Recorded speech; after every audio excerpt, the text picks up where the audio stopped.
Assalamualaikum warahmatullahi wabarakatuh. Bertemu lagi dengan saya di channel para pejuang NIP ya. Nah, di video kita kali ini kita akan membahas secara tuntas seputaran PTK ya, penelitian tindakan kelas. Nah, karena salah satu materi yang keluar untuk semua guru ya, bukan hanya PAI, itu salah satunya adalah materi PTK ya. Kita bahas secara tuntas dimulai dari pengertian, fungsi, dan tujuan dan sebagainya ya. Maka dari itu simak videonya sampai habis. Langsung saja kita ke soal yang pertama. Dengan semakin mantapnya psikologi kognitif yang mengedepankan aspek konstruktivisme, para guru tidak lagi dianggap sekedar sebagai penerima pembaharuan.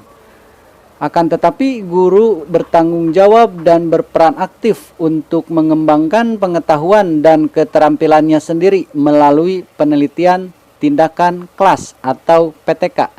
Sedangkan arti PTK itu sendiri menurut John Elliot adalah A. Peristiwa sosial dengan tujuan untuk meningkatkan kualitas tindakan di dalamnya. B.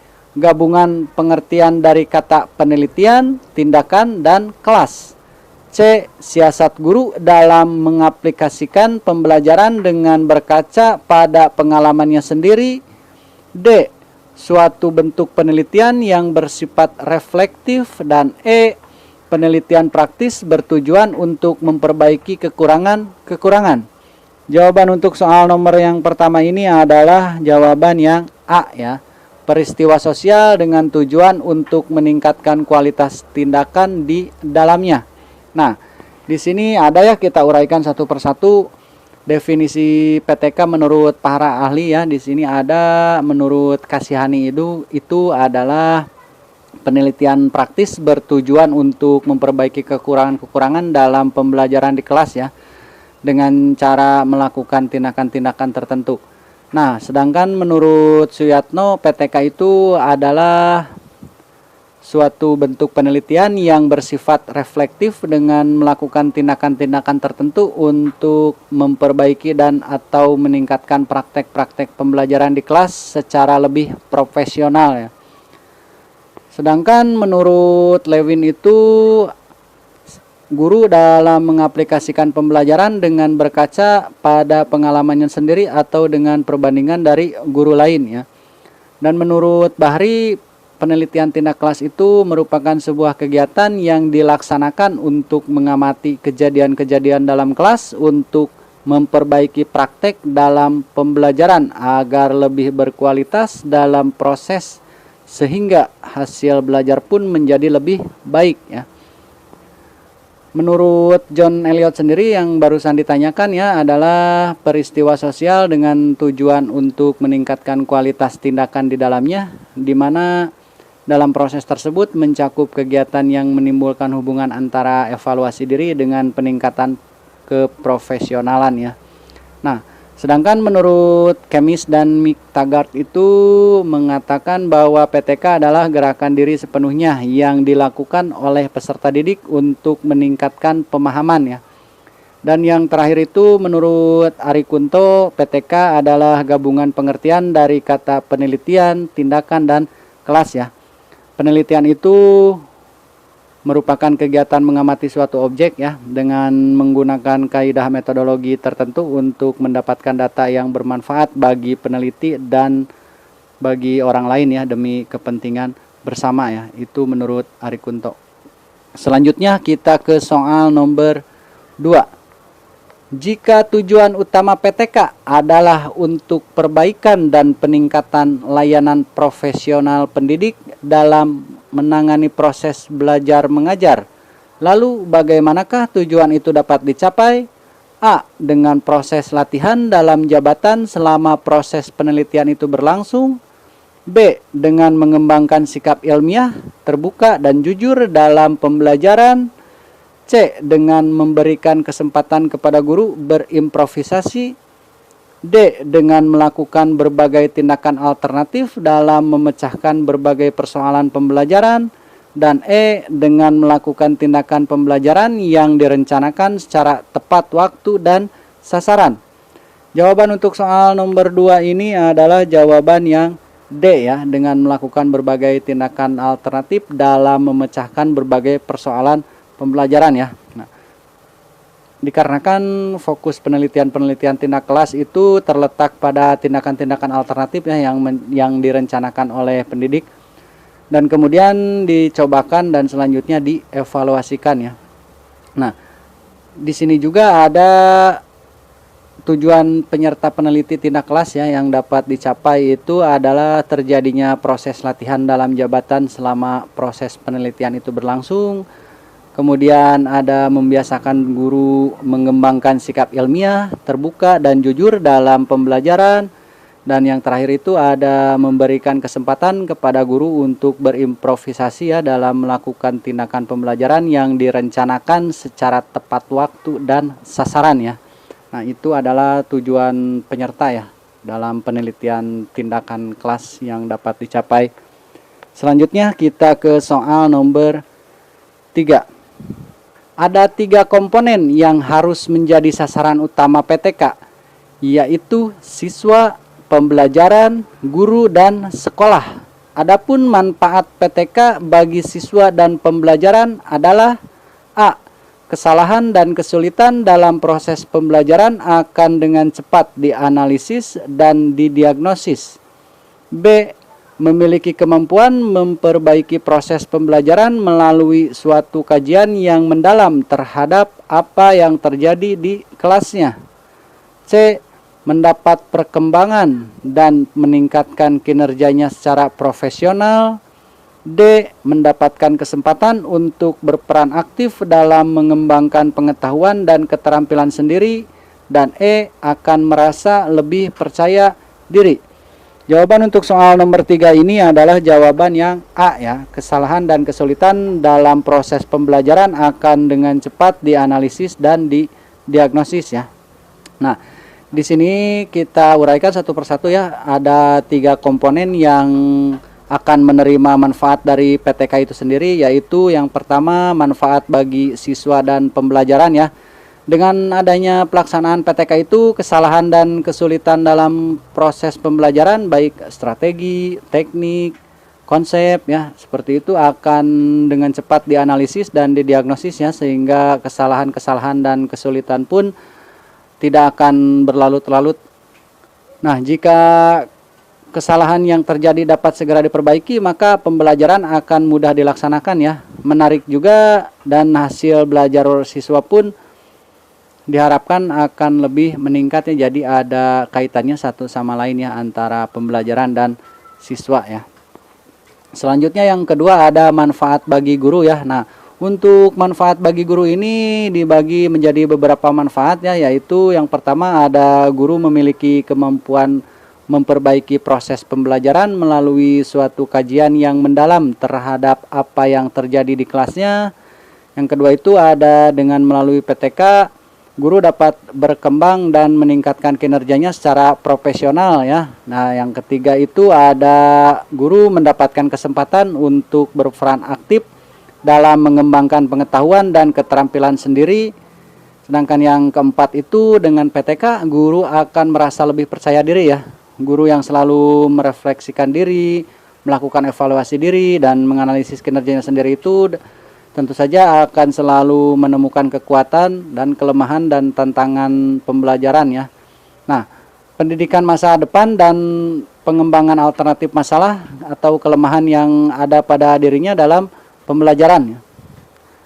Sedangkan yang ketiga itu ada manfaat PTK itu ya, ada manfaat bagi sekolah ya. Nah, sekolah yang para gurunya memiliki kemampuan untuk melakukan perubahan atau perbaikan kinerjanya secara profesional itu, maka sekolah tersebut akan berkembang pesat ya.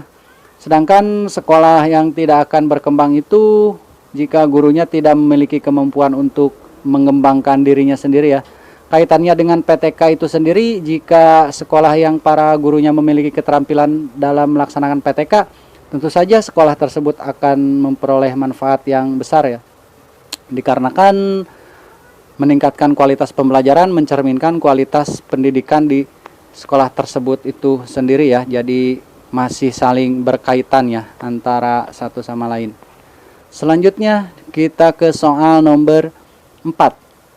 Di bawah ini merupakan manfaat penelitian tindak kelas atau PTK secara umum kecuali A. Menghasilkan laporan-laporan PTK yang dapat dijadikan bahan panduan guru untuk meningkatkan mutu pembelajaran. B. Laporan-laporan PTK yang tidak dapat dijadikan bahan panduan guru untuk meningkatkan mutu pembelajaran. C. Menumbuh kembangkan kebiasaan, kebudayaan, dan atau tradisi meneliti dan menulis artikel ilmiah di kalangan guru. D. Dapat memupuk dan meningkatkan keterlibatan, kegairahan, ketertarikan, kenyamanan siswa. Dan E. Dapat mendorong terwujudnya proses pembelajaran yang menarik. Jawaban untuk soal nomor 4 ini adalah jawaban yang B ya, laporan-laporan PTK yang tidak dapat dijadikan bahan panduan guru untuk meningkatkan mutu pembelajaran ya. Yang ditanyakan di sini adalah kecualinya ya. Hati-hati apabila ada pilihan jawaban seperti ini ya.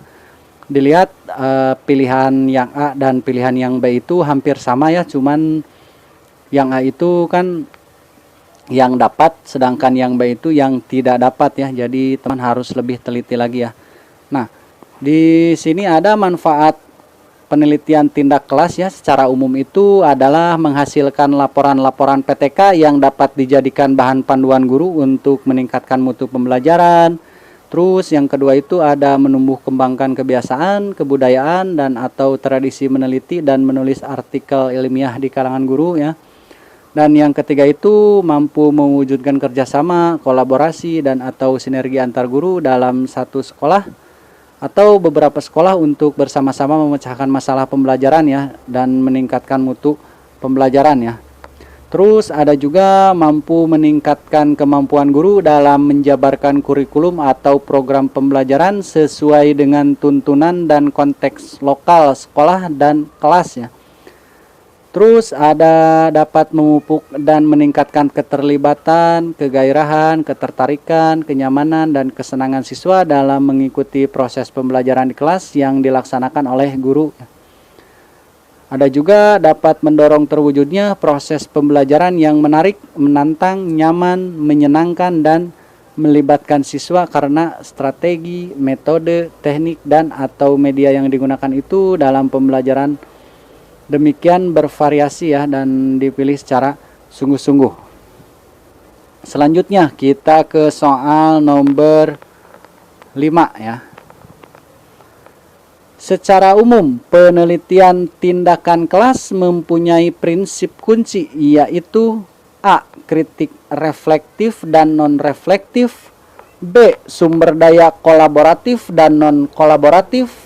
C. Kritik non-reflektif. D. Kritik non-kolaboratif. Dan E. Kritik dialektika. Nah, untuk soal seperti ini hati-hati ya teman-teman. Di sini yang ditanyakan itu secara umum ya, penelitian tindakan kelas itu mempunyai prinsip. Nah, ada juga penelitian tindak kelas, prinsip-prinsip penelitian tindak kelas menurut para ahli ada ya, nanti kita jabarkan di sini ya. Nah, jawaban untuk soal nomor 5 ini adalah jawaban yang E ya, kritik dialektika ya. Nah, yang mana keempat prinsip kunci penelitian tindakan kelas itu ya secara umum adalah kritik refleksi ya, yaitu suatu perhitungan situasi seperti catatan atau dokumen pejabat ya digunakan untuk membuat tuntutan tersembunyi menjadi lebih baik ya. Yang kedua ada kritik dialektika digunakan untuk memahami antara fenomena dan konteksnya ya. Yang ketiga sumber daya kolaboratif ya. Prinsip ini mempersyaratkan bahwa setiap gagasan seseorang sama penting dengan sumber daya potensial ya. Dan yang terakhir yang keempat itu ada ambil resiko ya. Nah, proses perubahan mengancam semua cara yang telah ditetapkan sebelumnya itu, maka diperlukan kejelian untuk mengambil resiko ya. Itu adalah 4 prinsip kunci penelitian tindakan kelas ya secara umum. Selanjutnya kita ke soal nomor 6. Dalam melakukan penelitian tindakan kelas atau PTK, ada beberapa hal yang tidak boleh dilupakan dan hal tersebut sangat pokok, yaitu A. Objektivitas dan kecepatan, B. Kurikulum dan rencana pelaksanaan pembelajaran, C. Materi pembelajaran pokok, D. Sumber pembelajaran, dan E. Verifikasi dan penjelasan ringkas. Jawaban untuk soal nomor 6 ini adalah jawaban yang E ya, verifikasi dan penjelasan ringkas. Kita uraikan ya, di sini ada dalam melakukan penelitian ada beberapa hal yang tidak boleh dilupakan ya, atau menjadi hal yang sangat pokok ya, yaitu yang pertama adalah objektivitas, yang kedua ada ketepatan, yang ketiga ada verifikasi, yang keempat ada empiris, yang kelima ada penjelasan ringkas, yang keenam ada penalaran logis, yang ketujuh itu ada kesimpulan kondisional, dan yang kedelapan ada langkah penelitian, kesembilan ada identifikasi masalah, yang kesepuluh ada merumuskan hipotesis, 11 merumuskan dan membatasi masalah, ke-12 melakukan studi kepustakaan, 13 menentukan desain dan metode penelitian, ke-14 menyusun instrumen dan mengumpulkan data, dan yang terakhir yang ke-15 itu ada menginterpretasikan temuan, membuat kesimpulan dan rekomendasi ya. Nah, sedangkan di soal nomor 6 tadi itu yang A ya, ada objektivitas itu termasuk tapi kecepatannya tidak termasuk ya. Terus yang di soal yang ke-6 ini juga hati-hati ya dalam menjawab. Ada misalkan ada dua pilihan di sini, yang satu termasuk dan yang satu tidak, berarti jawaban tersebut adalah salah ya. Nah, seperti itu ya teman-teman. Selanjutnya kita ke soal nomor 7. Penelitian tindakan kelas merupakan proses pengkajian melalui sistem berdaur atau siklus dari berbagai kegiatan pembelajaran. Kemis dan Miktagard menyatakan prosedur PTK dilaksanakan dengan 4 kegiatan utama atau tahapan, yaitu nah, di sini ada pilihannya sama satu sama lain ya, berarti yang ditanyakannya itu harus berurutan ya, teman-teman, apabila mendapatkan pilihannya seperti ini. A. Plan, action, observation, and reflection. B. Plan, observation, action, and reflection. C. Observation, plan, action, and reflection. D. Action, plan, observation, and reflection. Dan E. Reflection, observation, plan, and action ya. Nah, jawaban yang tepat untuk soal nomor 7 ini adalah jawaban yang A ya, yaitu plan, action, observation, and reflection ya. Nah, jadi Kemis dan Miktagard itu menyatakan prosedur PTK dilaksanakan dengan 4 kegiatan utama atau tahapan, yaitu yang pertama adalah plan ya, atau perencanaan, yang kedua itu ada action ya, tindakan, yang ketiga itu ada observation, yaitu pengamatan ya, dan yang terakhir itu adalah reflection ya, atau refleksi ya. Selanjutnya kita ke soal nomor 8. Guru harus mampu melakukan pengamatan diri secara objektif agar kelemahan yang terjadi tidak dapat terlihat dengan wajar. Melalui PTK, guru sebagai peneliti dapat melakukan hal berikut, kecuali. Ingat yang ditanyakan di sini adalah kecuali ya. A. Mengkaji atau meneliti sendiri praktik pembelajarannya. B. Melakukan PTK dengan tanpa mengganggu tugasnya. C. Mengkaji permasalahan yang dialami dan yang sangat dipahami. D. Melakukan kegiatan guna mengembangkan profesionalismenya. Dan E. Melakukan PTK di tengah jam pelajaran yang sedang dilaksanakan. Jawaban untuk soal nomor 8 ini adalah jawaban yang E ya, melakukan PTK di tengah jam pelajaran yang sedang dilaksanakan ya. Nah, Melalui PTK itu sendiri, guru sebagai peneliti dapat mengkaji, meneliti sendiri praktek pembelajarannya ya, terus melakukan PTK dengan tanpa mengganggu tugasnya, dan juga mengkaji permasalahan yang dialami dan yang sangat dipahami ya, dan melakukan kegiatan guna mengembangkan profesionalismenya ya. Selanjutnya kita ke soal nomor 9. PTK disebut sebagai eksperimen karena tersusun secara sistematis yang diawali dengan perencanaan dan dilakukannya evaluasi terhadap hasil observasi. Oleh karena itu, terbagi menjadi beberapa jenis. Salah satunya adalah PTK A. Kolaborasi, B. Persuasi, C. Etimologi, D. Diagnostik, dan E. Elaborasi. Jawaban untuk soal nomor 9 ini adalah jawaban yang D ya, diagnostik ya. Nah, di sini kita uraikan ya satu persatu jenis-jenis dari PTK itu sendiri ya. Nah, yang pertama itu ada penelitian tindak kelas diagnostik ya. Di mana jenis PTK ini menggunakan diagnosa dan penelitian masuk secara langsung dalam situasi penelitian ya, sehingga menuntun peneliti terhadap suatu tindakan ya. Dan yang kedua itu penelitian tindakan kelas partisipan.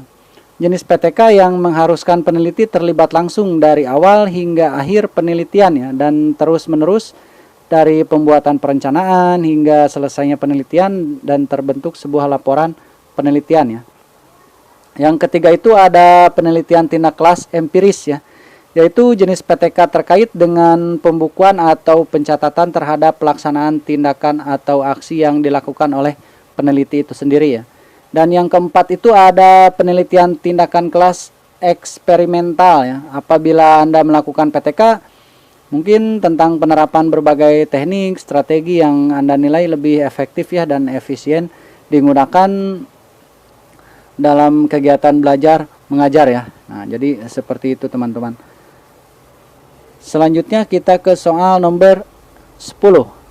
Menurut Hopkins, penelitian tindak kelas atau PTK terbagi menjadi A. 2 prinsip, B. 4 prinsip, C. 6 prinsip, D. 8 prinsip, dan E. 3 prinsip.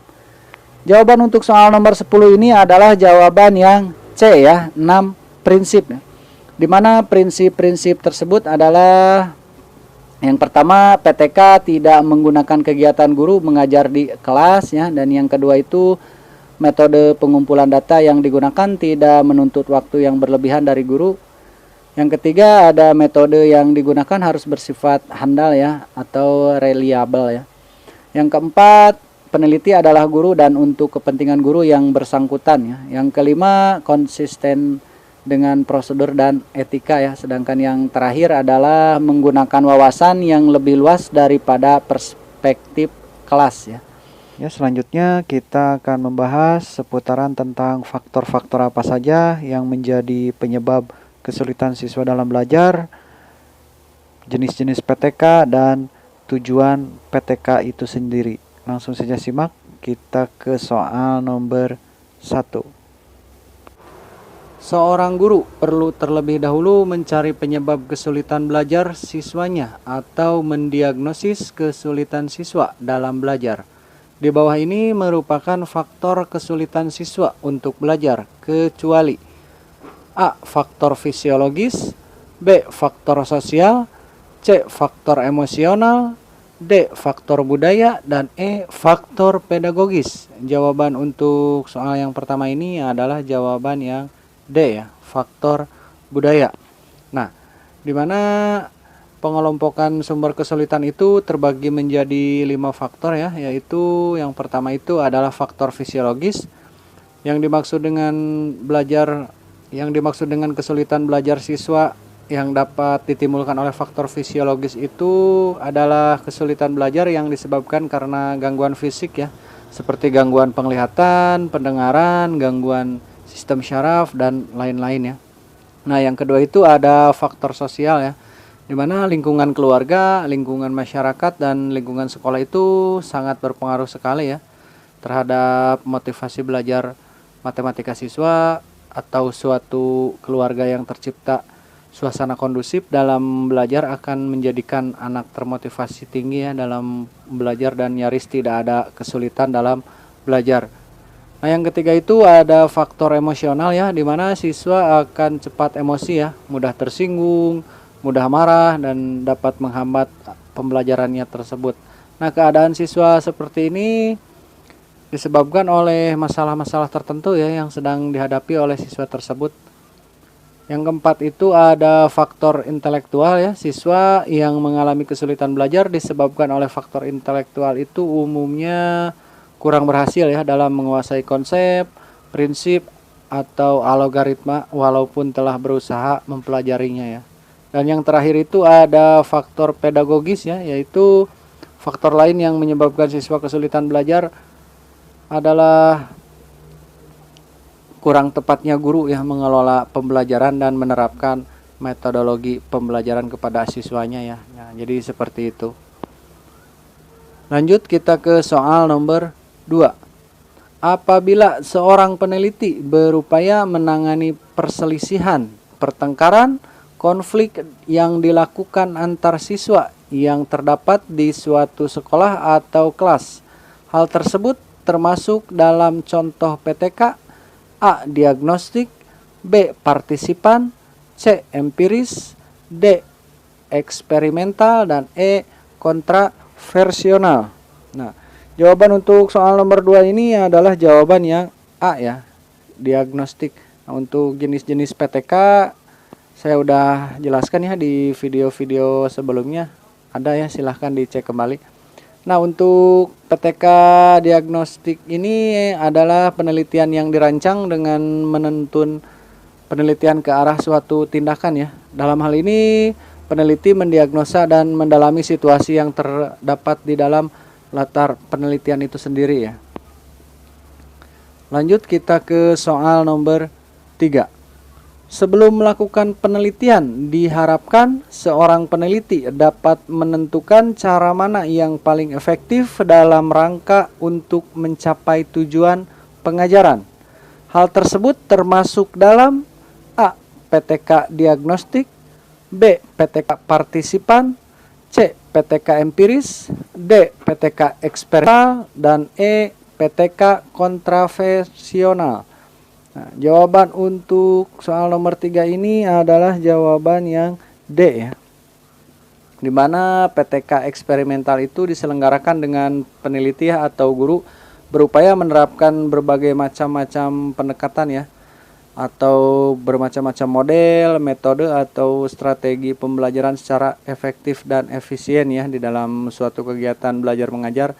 Nah, di dalam kaitannya dengan kegiatan belajar mengajar dimungkinkan terdapat lebih dari satu strategi ya atau teknik yang ditetapkan untuk mencapai suatu tujuan instruksional ya. Selanjutnya kita ke soal nomor 4. Guru dalam menyusun penelitian tindakan kelas harus bertolak dari permasalahan yang terjadi di kelas, yang terdiri dari permasalahan guru maupun permasalahan siswa. Permasalahan terjadi karena adanya kesenjangan antara idealisme dari harapan yang diinginkan dengan kenyataan yang ada dan terjadi dalam pembelajaran di kelas. Adapun ketentuan dalam menentukan masalah sebagai berikut, kecuali A. Introspeksi, B. Menuliskan masalah, C. Menentukan, D. Merumuskan, dan E. Menyimpulkan. Nah, jawaban untuk soal nomor 4 ini adalah jawaban yang E ya, menyimpulkan. Nah, ditanyakan kecualinya ya. Adapun ketentuan-ketentuan dalam menentukan masalah ya, diantaranya itu yang pertama introspeksi diri ya, bahwa ada masalah dalam pembelajaran di kelas. Yang kedua itu menuliskan masalah ya, masalah apa yang sedang dihadapi. Terus yang ketiga itu mengidentifikasi masalah yang esensial ya. Yang keempat menentukan alternatif solusi dari masalah yang teridentifikasi ya. Yang kelima itu merumuskan masalah. Yang keenam menuliskan judul penelitian tindakan.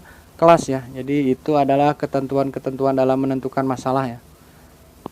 Selanjutnya kita ke soal nomor 5. Tujuan utama dalam pelaksanaan penelitian tindakan kelas adalah A. Peningkatan mutu pembelajaran, B. Peningkatan pengetahuan masalah yang dihadapi, C. Mencari kekurangan seorang peserta didik, D. Mencari solusi kesulitan belajar peserta didik, dan E. Mencari tahu keadaan sekitar ruang lingkup pendidikan. Jawaban untuk soal nomor 5 ini adalah jawaban yang A ya, peningkatan mutu pembelajaran. Nah, untuk tujuan utama dalam pelaksanaan penelitian tindakan kelas adalah peningkatan mutu pembelajaran ya, yang akan berujung pada peningkatan mutu pendidikan itu sendiri. Oleh sebab itu, tujuan penelitian harus sesuai dengan rumusan masalah yang ada pada saat itu ya. Sebagai tambahan, saya cantumkan juga di sini ada manfaat penelitian ya. Jadi hasil penelitian tindakan kelas tidak bisa digeneralisasi ya. Maka dari itu manfaat penelitian itu sendiri hanya ada manfaat praktis saja ya. Tidak ada manfaat teoritis yang pada umumnya hanya ditulis sebagai manfaat penelitian ya. Nah, diharapkan penelitian bermanfaat bagi siswa sebagai subjek penelitian ya, bagi guru atau teman sejawat sebagai acuan guru-guru yang lainnya dalam menulis penelitian, dan bagi lembaga juga dalam hal ini khususnya sekolah ya, bisa menjadi atau merasakan manfaat tersebut. Selain itu, saya cantumkan juga penyusunan metodologi penelitian ya. Nah, metodologi penelitian dibentuk dari beberapa komponen ya. Di antaranya itu adalah yang pertama setting penelitian ya, yang kedua prosedur penelitian, yang ketiga teknik pengumpulan data, yang keempat itu teknik analisis data, yang kelima indikator kinerja, dan yang keenam itu jadwal penelitian ya. Kita coba uraikan dua saja di sini ya. Yang pertama itu adalah setting penelitian ya. Setting penelitian itu sendiri terdiri dari 3 komponen ya. Di antaranya tempat penelitian, waktu penelitian, dan subjek penelitian itu sendiri. Nah, tempat penelitian menyebutkan atau mendeskripsikan kelas dan satuan pendidikan ya, di mana penelitian dilakukan. Terus waktu penelitian menyebutkan mulai dan sampai bulan apa ya penelitian itu dilakukan. Dan untuk subjek penelitian menyebutkan jumlah siswa yang menjadi sasaran ya, atau menjadi subjek penelitian. Nah, yang kedua itu tadi prosedur penelitian ya. Nah, prosedur penelitian yang perlu dideskripsikan dalam prosedur penelitian itu adalah jenis dan model PTK ya, dan yang kedua itu adalah siklus penelitian. Nah, adapun penjelasannya itu adalah jenis dan model penelitian ya. Nah, di video-video sebelumnya saya udah jelaskan ya model-modelnya. Misalkan kita mengambil model atau jenis penelitian tindakan kelas ya. Nah, jenis penelitian tindakan kelas ini adalah penelitian tindakan kelas partisipan. Nah, misalkan contohnya seperti itu. Yaitu penelitian terlibat langsung ya dalam proses penelitian sejak awal sampai dengan hasil penelitian berupa penyusunan laporan. Misalkan model penelitian yang diambil adalah model Kurt Lewin ya, karena banyak penelitian menurut para ahli.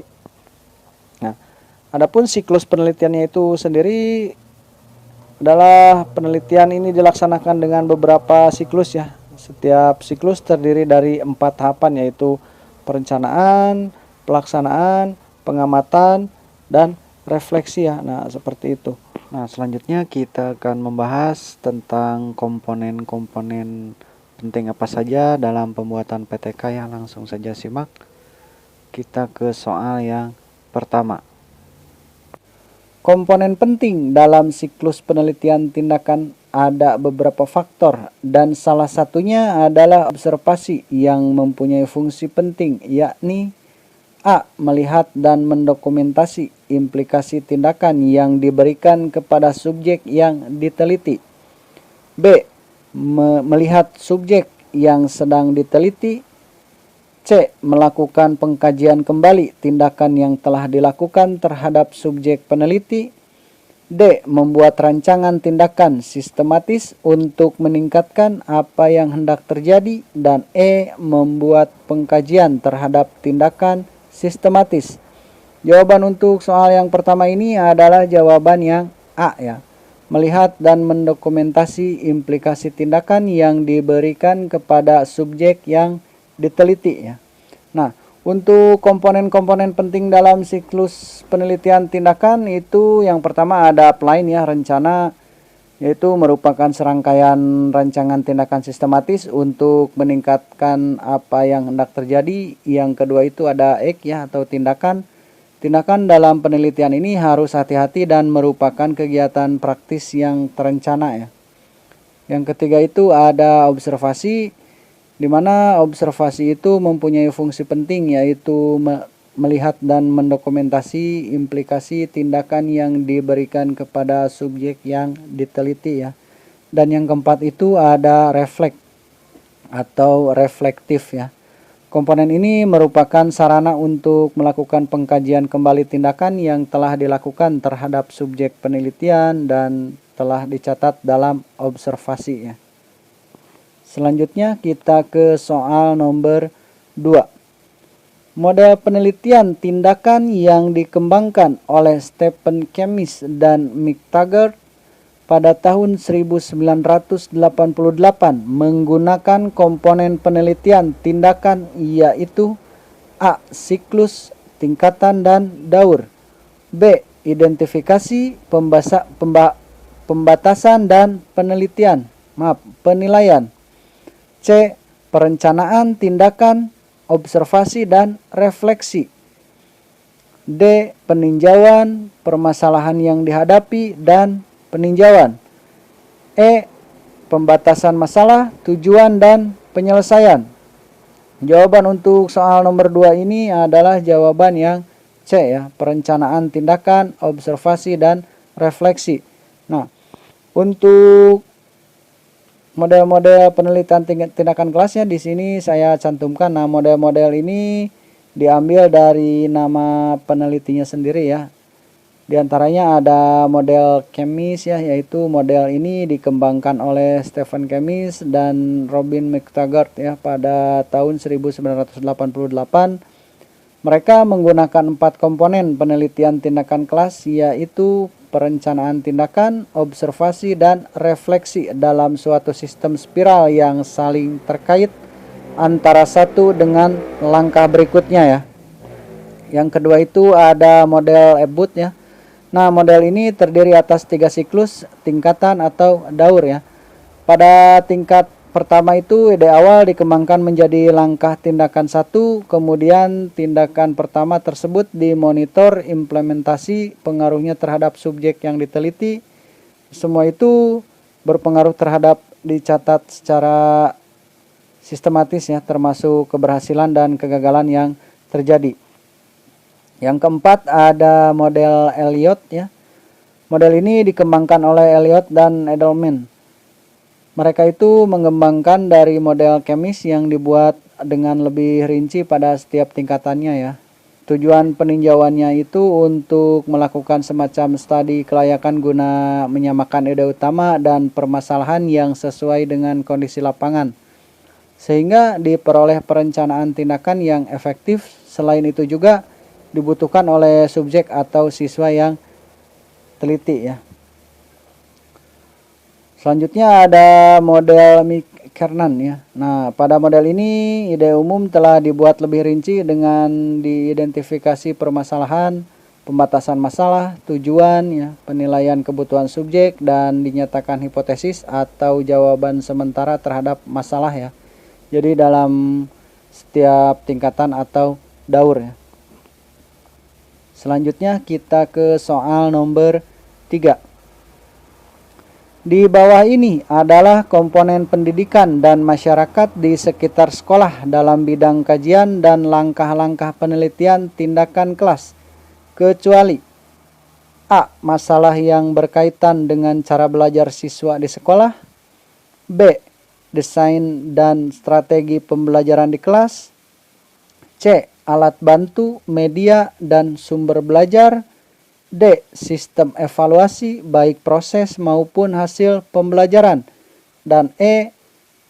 Pengembangan pribadi peserta didik dan tidak mencakup pendidik dan tenaga kependidikan lainnya. Jawaban untuk soal nomor 3 ini adalah jawaban yang E ya. Yang ditanyakan di sini adalah kecualinya ya. Jadi yang termasuk itu sebetulnya pengembangan pribadi peserta didik dan mencakup pendidik dan tenaga kependidikan ya, tetapi di sini ada kata tidak ya. Nah, beberapa komponen pendidikan dan masyarakat di sekitar sekolah yaitu yang pertama masalah yang berkaitan dengan cara belajar siswa di sekolah ya. Yang kedua itu ada desain dan strategi pembelajaran di kelas. Yang ketiga alat bantu, media dan sumber belajar. Yang keempat itu sistem evaluasi baik proses maupun hasil pembelajaran ya. Yang kelima itu yang tadi yang E ya. Pengembangan pribadi peserta didik, pendidik dan tenaga kependidikan lainnya ya. Sedangkan tadi di jawaban yang E itu ada kata tidaknya ya. Yang keenam perkembangan kurikulum, yang ketujuh masyarakat di sekitar sekolah dan yang kedelapan itu adalah manajemen sekolah. Selanjutnya soal nomor 4. Validitas penelitian tindakan kelas dapat dikelompokkan menjadi dua macam, yaitu validitas internal dan validitas eksternal. Yang dimaksud dengan validitas eksternal adalah A. Pernyataan tentang hasil penelitian yang dihasilkan dibandingkan dengan treatment pada penelitian eksperimen. B. Bagaimana penelitian tindakan kelas dapat digeneralisasi pada konteks penelitian yang lain. C. Validitas yang dilakukan oleh peneliti untuk memperoleh data di lapangan. D. Wawancara dalam penelitian tindakan kelas. Dan E. Interaksi dari peneliti dengan responden yang diteliti. Jawaban untuk soal nomor 4 ini adalah jawaban yang B ya. Bagaimana penelitian tindakan kelas dapat digeneralisasi pada konteks penelitian yang lain. Nah, untuk validitas penelitian dapat dikelompokkan menjadi dua macam ya, yaitu validitas internal berkaitan dengan kepercayaan pernyataan tentang hasil penelitian yang dihasilkan ya, dibandingkan dengan treatment pada penelitian eksperimen. Dan yang kedua itu ada validitas eksternal, yaitu menanyakan bagaimana penelitian tindakan kelas dapat digeneralisasikan pada konteks penelitian yang lain ya. Nah, menurut McNiff juga ada 3 langkah pembangunan atau membangun validitas pengetahuan dalam penelitian kelas ya. Ini validitas kelompok, validitas para siswa, validitas sendiri ya. Dan juga ada macam-macam validitas dalam penelitian tindakan kelas ya, yaitu validitas demokratis, validitas hasil, validitas proses, validitas dialog, dan validitas katalik ya. Nanti di video selanjutnya kita uraikan satu persatu ya. Selanjutnya di soal nomor 5. Menurut Cohen dan Mannion, penelitian tindakan memiliki 5 kategori fungsi. Di antaranya adalah A. Memperbaiki hal-hal yang menjadi penyebab timbulnya permasalahan. B. Partisipatori atau tidak bekerja sendiri, ada andil dari pihak-pihak lain. C. Berkembang melalui proses refleksi yang bersifat spiral. D. Kolaboratif, kerjasama dengan subjek tindakan yang dibimbing. Dan E. Alat untuk memecahkan masalah yang didiagnosis dalam situasi tertentu. Jawaban untuk soal nomor 5 ini adalah jawaban yang E ya. Alat untuk memecahkan masalah yang didiagnosis dalam situasi tertentu ya. Sedangkan jawaban yang dari A sampai D itu adalah termasuk kunci penelitian ya. Nah, di sini menurut Cohen dan Mannion ya, penelitian tindakan kelas memiliki 5 kategori fungsi ya, yaitu alat untuk memecahkan masalah yang didiagnosis dalam situasi tertentu. Yang kedua itu alat pelatihan dalam jabatan ya, dengan demikian membekali guru yang bersangkutan serta keterampilan dan metode baru, mempertajam kemampuan analisisnya ya dan perubahan. Yang ketiga itu alat untuk mengenalkan pendekatan tambahan atau inovasi pada pengajaran dan pembelajaran ke dalam sistem sekolah yang biasanya menghambat inovasi dan perubahan ya. Yang keempat itu alat untuk meningkatkan komunikasi yang biasanya kurang lancar antara guru ya, lapangan dengan penelitian akademis, dan memperbaiki kegagalan penelitian tradisional dalam memberikan deskripsi yang jelas ya. Yang kelima ada alat untuk menyediakan alternatif yang lebih baik ya daripada pendekatan yang lebih subjektif dan impresionistik pada pemecahan masalah di dalam kelas ya. Nah, selain itu yang tadi disebutkan ya, ada juga kunci penelitian tindakan kelas atau PTK, di mana yang pertama itu memperbaiki hal-hal yang menjadi penyebab timbulnya permasalahan. Yang kedua itu ada partisipatori ya, atau tidak bekerja sendiri dan andil dari pihak-pihak lain. Yang ketiga, berkembang melalui proses refleksi yang bersifat spiral ya. Yang keempat itu ada kolaboratif, kerjasama dengan subjek tindakan yang dibimbing ya. Yang kelima ada proses pembelajaran sistematis karena dirancang dengan cermat. Yang keenam itu ada membangun teori secara induktif, menentukan praktek atau kegiatan belajar ya. Dan yang ketujuh, memerlukan bukti-bukti yang dapat memeriksa gagasan dalam praktek. Yang kedelapan ada mendeskripsikan apa yang terjadi ya, melakukan analisis, kolaborasi, dan penilaian. Dan yang terakhir itu ada kemungkinan resistensi ya, atau penolakan baik dari diri sendiri maupun orang lain yang terkena dampak. Ya, mungkin itu saja video pembahasan PTK kali ini. Mohon maaf masih banyak kekurangan. Jangan lupa like dan subscribe video ini, channel ini.